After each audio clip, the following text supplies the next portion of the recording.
Hey, welcome back to the Sawdust Factory.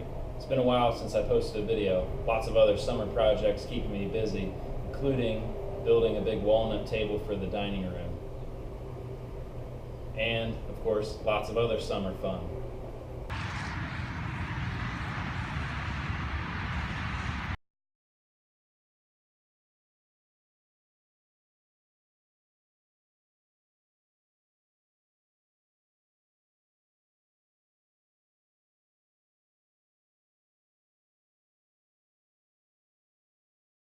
Today we're going to be doing some turning on the walnut that I got a few months ago. Still have quite a bit of it sitting around the shop, including this new piece here, another log behind me, similar in size, maybe a little bit shorter, a couple more crotches, and some of the original pile that I got that's still cut in half. I have those wrapped up in bags right now to keep them from checking too bad. They've been holding up pretty well. I don't have a lot of time today, so I figured I'd focus my effort on this smaller piece right here. I'm not going to split this down the middle, and instead we're going to leave the pith of the tree right through the bowl and see if we can get something out of this middle section right here. This walnut's been beautiful to turn. Here's one of the pieces that I did in an earlier video where the bark had a pith through here that stayed together. So that's why I'm thinking I'll be able to keep the pith in this piece and it shouldn't crack too bad. Let's get this laid up on the table, lay a circle out on it, mount it on the lathe, and do a little bit of turning today.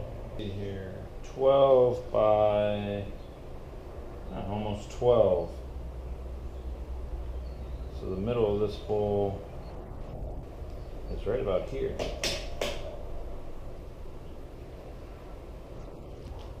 think I will go rough some out on the chainsaw though, just to give myself some nice fresh edges to start with.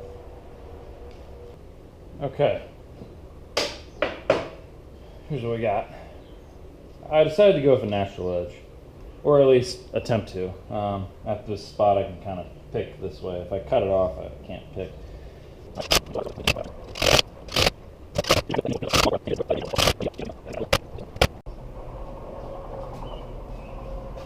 nice working with a piece of wood that's relatively small.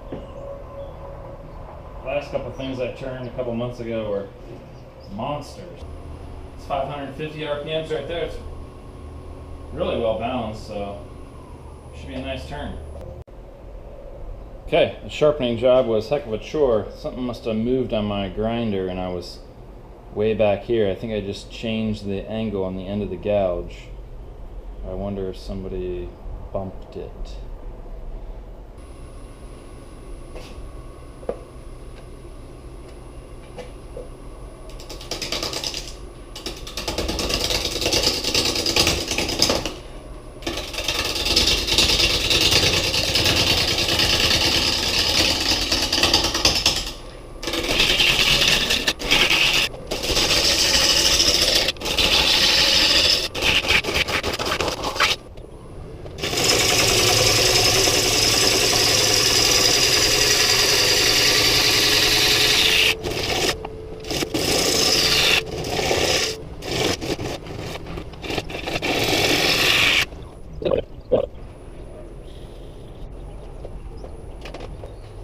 Really need to invest in a new shop pencil.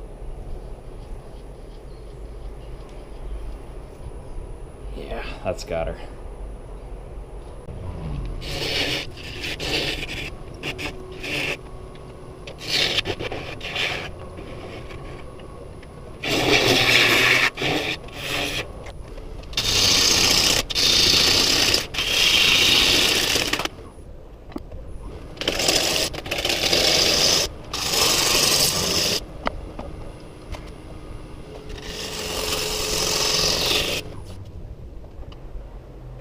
I'm turning from the bark edge this way at the top to try and keep the bark intact. You'll notice before when I was going this way, it starts to pick off the bowl and tear off the top. Here I got a really nice cut. There's a little bit of tear out right there, so I'll try and switch my gouge to a sharper gouge, finish off this last bit, and then we'll turn it around.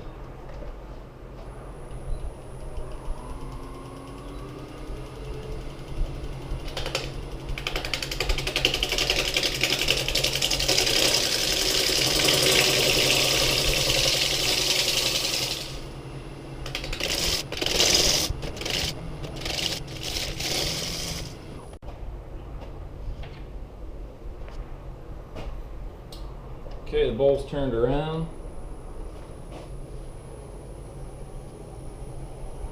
And the foot was pretty even on, it looks like. So I'm gonna go ahead and just do one last pass or so on the outside before we start in the middle.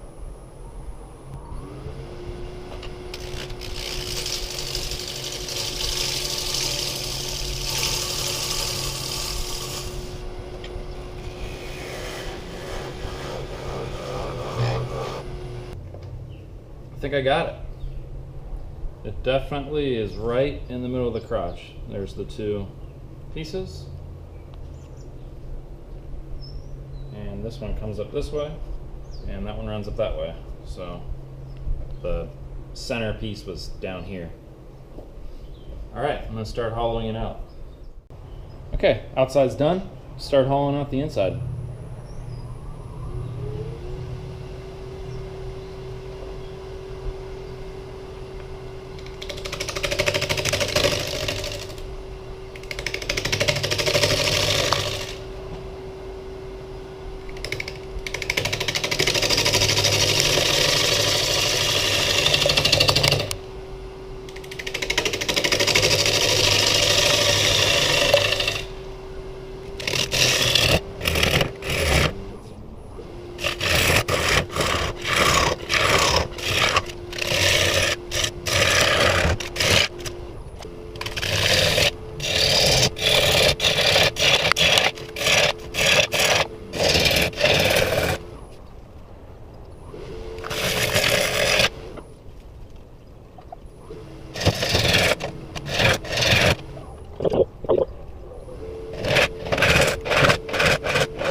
Now I did go on to finish the bowl. This is the piece. I ended up gluing the sections on that broke off and then turning those seams again. And it turned out all right. Not exactly what I was going for design-wise, but it looks okay. I turned another bowl, similar shape to the one I was working on. This one I was able to keep the bark on, and I didn't run into any big catches or snags on this one. I paid a little bit more attention to my tool technique and how I turned this one to avoid that. So at the risk of losing all the viewers to this video, let's take a look at some of the key tool technique items I was missing in what led to the catches that I saw during the first turning.